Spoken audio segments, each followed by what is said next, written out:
All right, so some of you guys, I guess this will be a little bit different of an episode here, but some of you guys may know that if I had chosen a different career path, of all things, I would have been a pilot. And so in my last job, I was a corporate trainer, and it did allow me to somewhat live vicariously and travel a good bit into the U.S. and Canada. And, I guess that,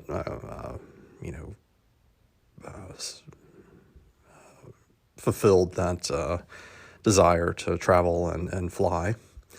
And so when COVID hit, and of course, the last job change, that kind of put a kibosh on all that.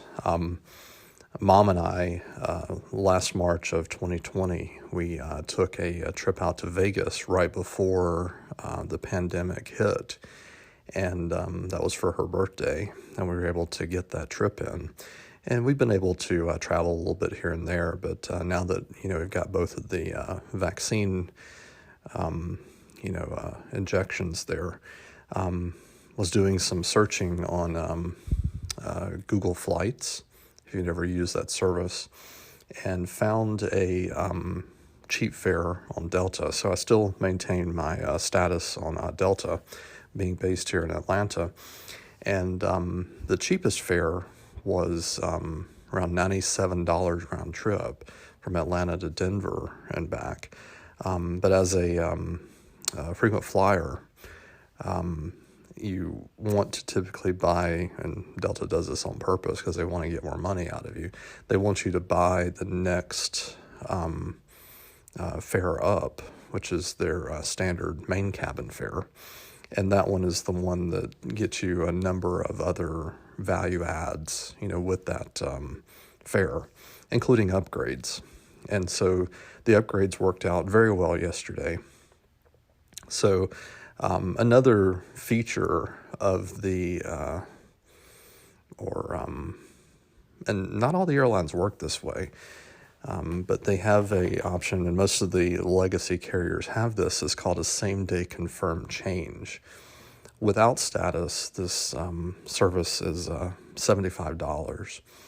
But what it allows you to do is 24 hours prior to your scheduled flight, you are able to make some interesting changes to the flight within reason. So a couple different caveats, and, being an aviation geek, or av geek, as some of us are known, you kind of know the tricks of the trade, and there are fare classes and written, articles about how all this stuff works, if any of you are interested. But one of the changes that they did let me do yesterday, when these 24-hour windows open, was instead of just simply going from Atlanta to Denver and back, I was able to add another stop in Salt Lake City. So again, the original ticket was Atlanta, Denver, and back, and that was going to be on one of the slightly newer 767 or Boeing 767-400s that had been refurbished. And so the pictures that I took, I'm going to turn this also into a YouTube video if you want to see the pictures from yesterday and try to see what my skills can turn out, and put more pictures with the audio here. But that was going to be on the 767-400. Now, Delta normally flies that plane internationally.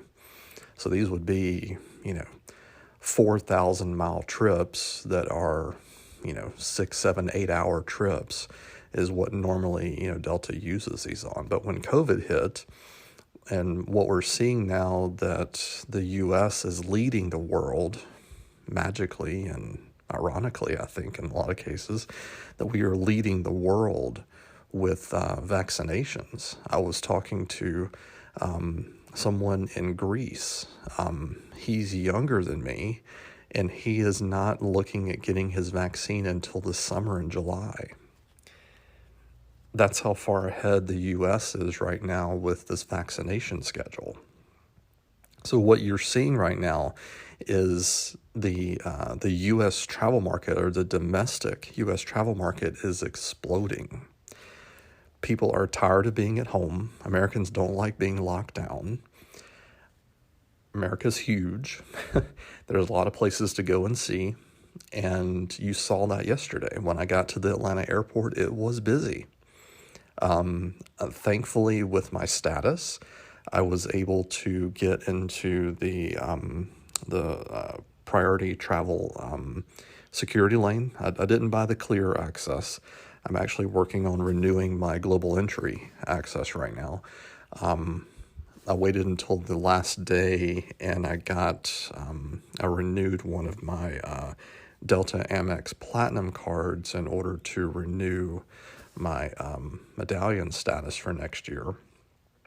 And so that allowed me to jump one of the lines, though, one of these niche things, because I don't have pre-check at the moment, because global entry is in the process of getting renewed.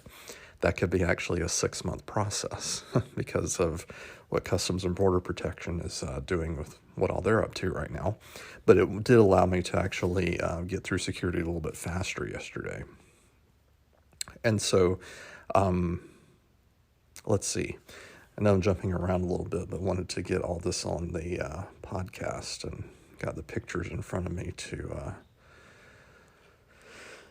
remember. Okay, so I got to the airport, got through security, wasn't a long wait at all, and because Delta normally uses these planes internationally, this flight, first out from Atlanta to Denver yesterday, flew out of Atlanta's F concourse, which is all the way out on the other end, the international terminal.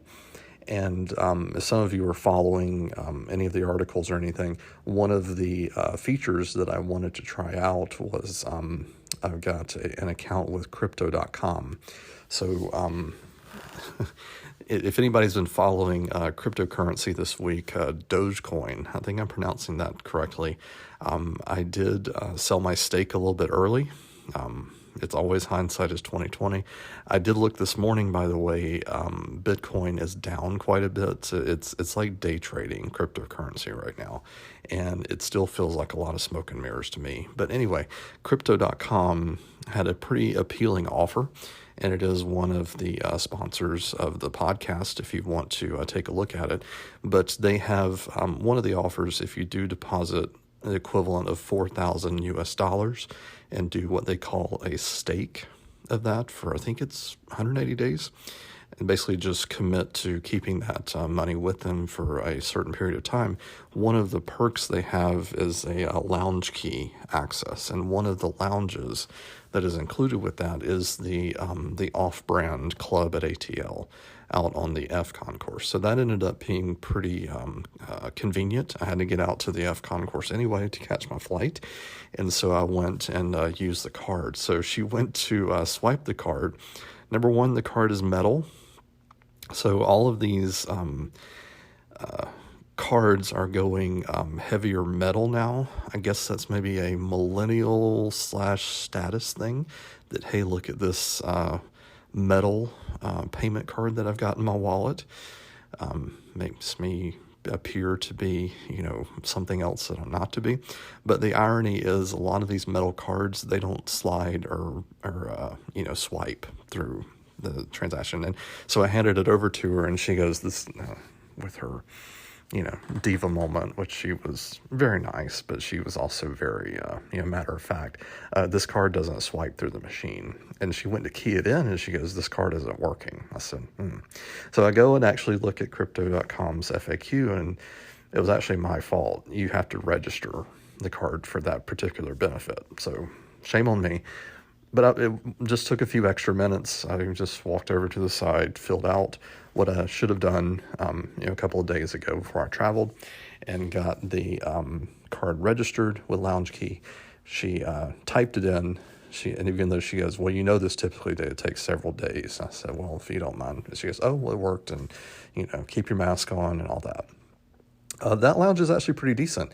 And then I found out later, when it comes to lounges, staying on this topic for a second, that the Delta Sky Clubs, they no longer include Jack Daniels as a complimentary beverage. And then one of my prior visits that I did over Christmas, I also learned that Bailey's Irish Cream is also not included as a complimentary. So I guess as a cost-cutting measure, even though Delta has increased costs to get into the Sky Club, a bit of a, irony there, but those two particular beverages of my choice are now no longer complimentary at the Sky Club, but they are complimentary at the F Club at ATL. So that was actually one extra added perk and no additional cost because of this perk that you get with the Crypto.com Visa. So a little plug with them. If you want to check this benefit out, and not only just getting the lounge access, this Crypto.com debit card, you at the same level of quote stake they have, they will pay for your Netflix each month, and they will also pay for your Spotify. And you also get 3% back on all of your purchases. Not a bad deal. Now, you do have to watch the fluctuation of cryptocurrency, but I talked to a friend the other day, and he was in Dogecoin and made $800 on Dogecoin the other day. So, take that for what it's worth. So I'm including a couple pictures. They had one of my favorite morning cocktails if I'm in an airport lounge is a iced Bailey's coffee. So you can typically make this yourself, or at the Sky Club, they will, as long as you bring everything to the bartender, they'll make it for you. You get coffee, get ice, get Bailey's, mix that all together. Makes for a really nice morning cocktail. Or if it's afternoon or evening, my typical Jack, Coke Zero, and lime. So those are my go-tos when I am traveling in the airport lounges. So I did have several of those yesterday. Okay, so then I got over to the gate, which is just right outside of the lounge there in the F concourse in Atlanta.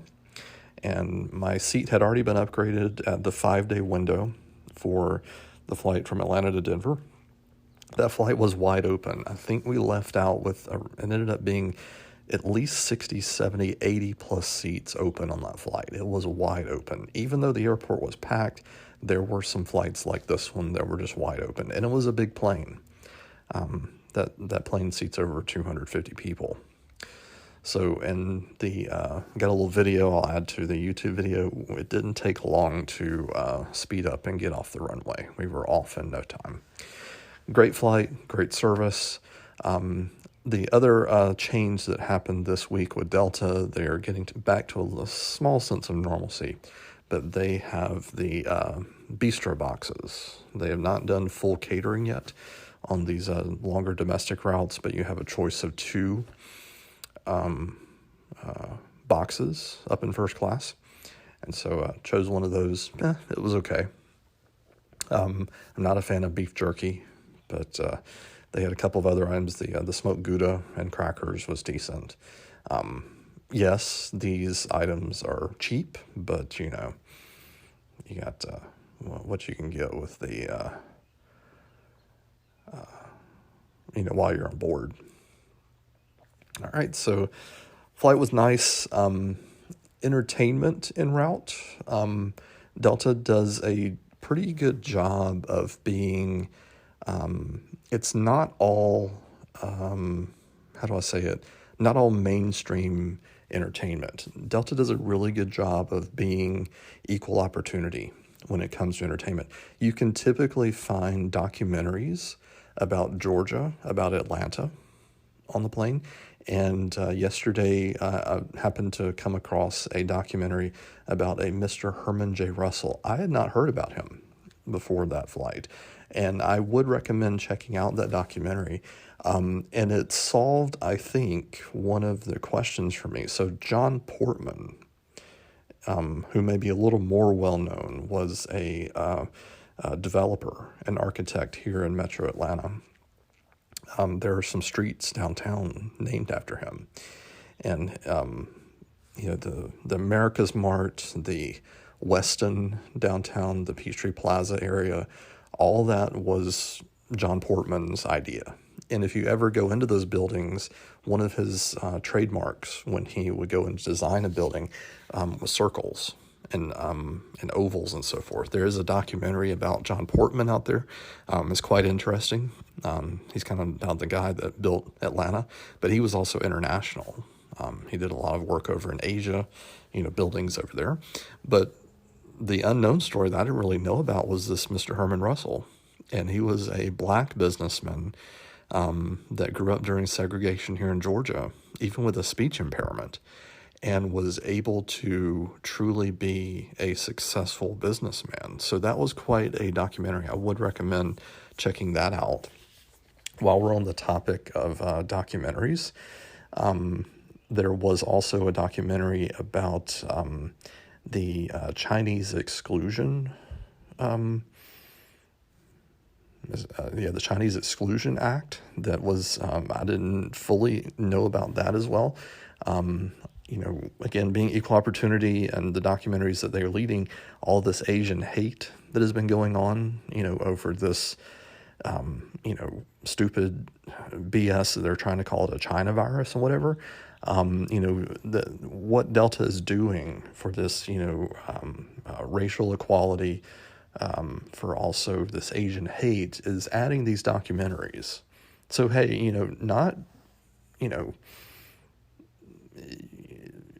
you're on this flight for 3+ hours or more. You're in a captive audience, you're in a seat. Why not take some time to learn something? Think about the world differently. And I do like the way that Delta's marketing tries to portray travel like that. You don't have to do it that way. Everybody travels in a different way. But I do like that Delta offers that opportunity. I think that's pretty cool. And then the third one that stuck out, Avicii, I believe I'm pronouncing that correctly. I have to go back and see what the benefit concert, the gentleman that they were talking about. I did not find him familiar, but it was a concert for mental illness, which I thought was pretty cool. And Adam Lambert and some other European acts that were not quite as familiar to me, but that was also a pretty cool concert that was on the flight entertainment as well. So I was entertained. They also caught a movie with Ben Affleck, The Way. I have to go back and look that one up again. But that one was also, I kind of fast forward through that one a little bit. But he was a Catholic high school basketball coach and had some alcoholism problems and all that. So that was a pretty decent movie too. So I was definitely entertained. Had booze, had snacks, and all that for the flights. Definitely made the time pass by pretty quick. Some other pictures, and I've got some videos for the takeoffs and landings, but I did take a picture. I think this was in Denver, because Denver is one of the hubs for Frontier. It's cute, yes, but I think actually as I look at the picture again, it's a bit ironic. So off to the left in this picture, you've got Delta, who has a picture on the little gate or the apron there to get on the plane. But the inside the terminal there, it's a cute bear with a backpack. Because Frontier, they like to put animals on the tails of their planes. So you'll see an otter, a bear, a fox. They put different. It's cute. But the bear here with his backpack, have you paid to carry on your backpack? Okay, so Frontier is a low-cost carrier. They charge a nickel and dime you for everything. Delta does not do that. However, the flight later in the day from Salt Lake City back to Atlanta, there were, I counted at least 20, 25, 30 people that had purchased Delta's equivalent of this type of fare called basic economy. So if you've ever shopped airfare, or maybe you do this maybe 2 times a year, basic economy on Delta means that you buy your flights, you are locked into those flights. You're not allowed to change them. You do not get any upgrades. It's a very restrictive type fare. That's what Delta sells to compete with the likes of Frontier.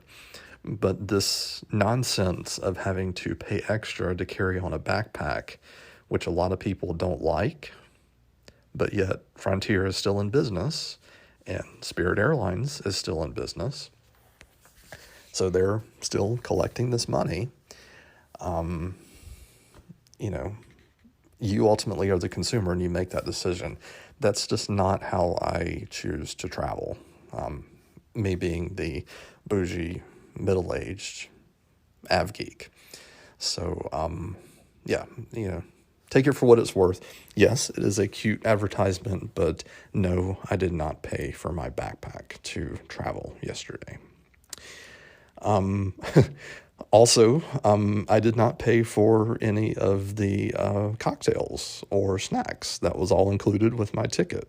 And that would have also been an upcharge on these others. And one of the cocktails also that I was looking forward to trying yesterday is so this week also, I think it was on the 14th of this week, Delta is trying to get back to normalcy, as I mentioned earlier. They have started selling these tip-top old-fashioned and margarita, I think it was the second one, cocktails on board. So it's a very small can, but this small can is potent. I've got pictures here to show you. So it's an old-fashioned, right there in the can, pre-prepared, ready to pour. But it comes out of the can at 74 proof. And it is potent. I took a few sips. That's typically not how strong I drink my cocktails. This was on the flight from Denver to Salt Lake City when I remembered to try this one out. This particular flight, I did get upgraded at the gate. So what Delta is still doing until the end of this month is they are blocking middle seats. And also in first class, they are blocking the seats next to you on these smaller planes. But I ended up lucking out with this one as well. So I got the Comfort Plus seats. There were plenty of those. Got upgraded into those. The flight went out still, I think, with about 15, 20 open seats in the back. But still, after they did all the shuffling right there at check-in and boarding, I think 2 of us still got upgraded, and the seat next to me was open. So I used that as my tray table, spread out nicely, wide open spaces. But I still had to ask the nice flight attendant, I need a Sprite to bring that down a bit. It had a bite to it.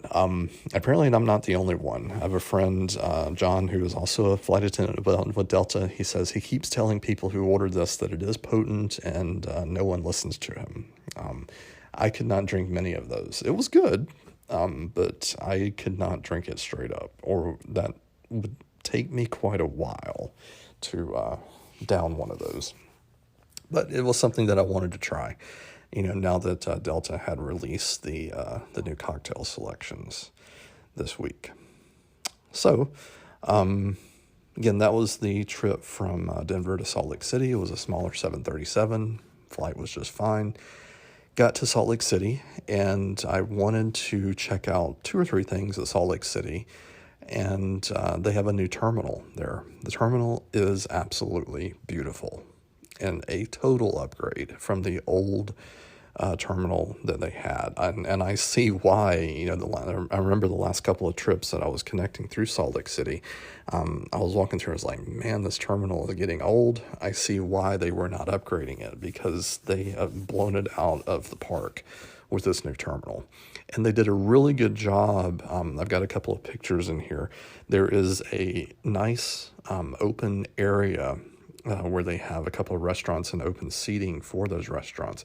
But they have a huge window that shows off the mountain ranges. So if you've never flown into Salt Lake City, it is surrounded by mountains. And it is a very, very pretty flight in and out of Salt Lake City. And what they've done with this new terminal is they were sure to show off those mountains. And so these nice, huge windows, and then the Delta Sky Club that is also there is also beautiful. And kudos to Delta for this. They made a point, not sure how many there are, I saw at least one. There is a telephone booth, not with a payphone, but a place off to the side where you can actually find some quiet. Because yes, there were screaming children. I am not a fan of children. I don't have children, do not plan on having children. I believe they should be seen and not heard. That is my opinion. But nevertheless, they are always around and they do tend to scream. So thank you, Delta. That is one of the Sky Clubs that if it's available, you can scurry off to the side, find this telephone booth for some nice quiet time if you need to. I don't believe they're open yet because of COVID, but Delta also built showers for this new Sky Club. And there is also, which I really, really like, just like we have in the FCON course in the Sky Club here in Atlanta, they have a nice year-round heated outdoor sky deck. So you can go out there, have a seat, have a cocktail, have a snack, and any time of the year, even if it's snowing, out there on the sky deck and it's heated and you're outside. And again, those nice mountain views. So that is a complete total upgrade from the old style Sky Club that was at the old place. Everything is kind of, you're off in these weird corners and, these old brown colors and 80s colors and 90s colors. Very, very nice. I do like the new Sky Club out there at Salt Lake City. So that was a nice benefit. But on the way to the Sky Club, I was walking past and was looking at the monitors on the way, and did notice that my scheduled flight back home to Atlanta, I had scheduled a 3-hour layover, I think because of the fare class that was available. That fare was so cheap, it was around $171, Atlanta, Denver originally. V class, so that's V and Victor, if you've ever looked at the fare class on your ticket, that is Delta's cheapest ticket. The next one that's cheapest is that basic economy E class, but V is the cheapest one that still allows you to do upgrades and everything off of. So I think that's why I ended up on the later flight with the longer 3-hour layover, but I did notice it was late. I was like, So that was already getting me home to Atlanta after 11 p.m. I started out in Atlanta time, 9:45 a.m. So I was like, So I checked in the Sky Club. She says, go upstairs, talk to the guy, see what he has to say. And I said, does it make sense? I did walk past the earlier departure. It was also on a wide-body Airbus 330. It's like, let's see what happens.